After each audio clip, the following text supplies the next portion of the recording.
Organization Weather Rate certified us most accurate forecast 14 years in a row, and we are going to need it this weekend, Allison. Yeah, so we've got this powerful system moving through the middle of the country right now. As we head into the overnight hours here tonight, this line of storms is going to be moving throughout greater Cincinnati. Now, the thing is it's moving into a less favorable environment to stay as strong as it is right now, which is good because it is producing a lot of nasty weather just along this cold front here. We've got a tornado watch out in effect for areas well to our west. You can see that in the red box there. As the system moves further and further to the east, again, it is going to start to weaken out. Right now, it's looking like this is going to start to move into the greater Cincinnati area closer to about 4 or 5 o'clock in the morning. I think 4 o'clock at the earliest likely, but starting to move in here closer to about 5 o'clock in the morning or so.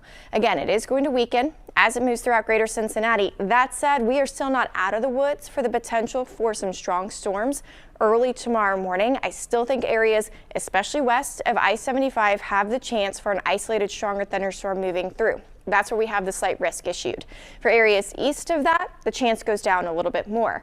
Now, fast forward into Saturday afternoon, same system, just a different part of it, going to be moving through here, and we're going to start to see additional showers and thunderstorms rolling back through Saturday afternoon. Yet again, another potential there for an isolated stronger thunderstorm or a severe storm by Saturday afternoon too.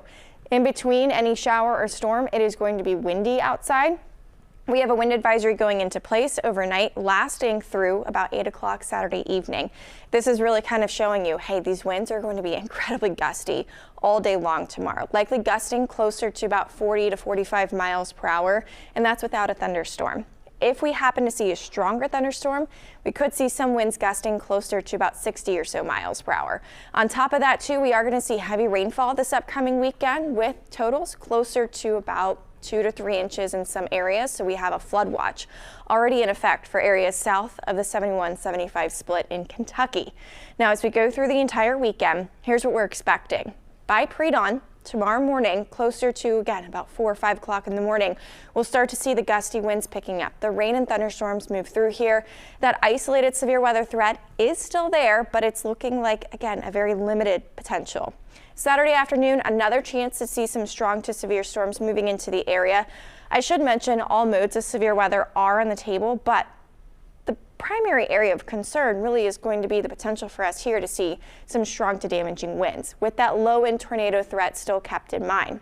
Heavy rainfall is going to be something else we'll be keeping a really close eye on. I think especially this time tomorrow night into Sunday morning, we'll be watching as some heavy rain starts to pull into the area. And that's, of course, after seeing repeated rounds of rainfall throughout a good portion of the day tomorrow.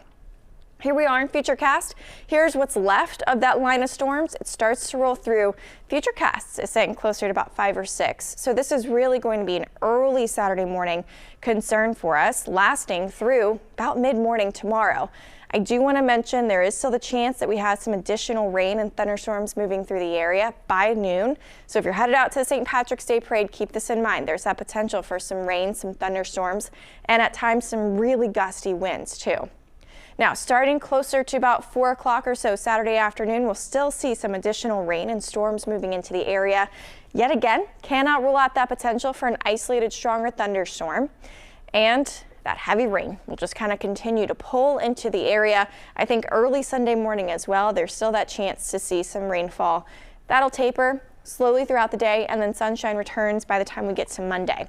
So for tomorrow, of course, it is a weather impact day for us. I had to add that chance of rain into the forecast for the St. Patrick's Day Parade just because we have the potential there for some showers, some thunderstorms, that really gusty wind as well. So overall, weather not looking great for a good portion of the day tomorrow.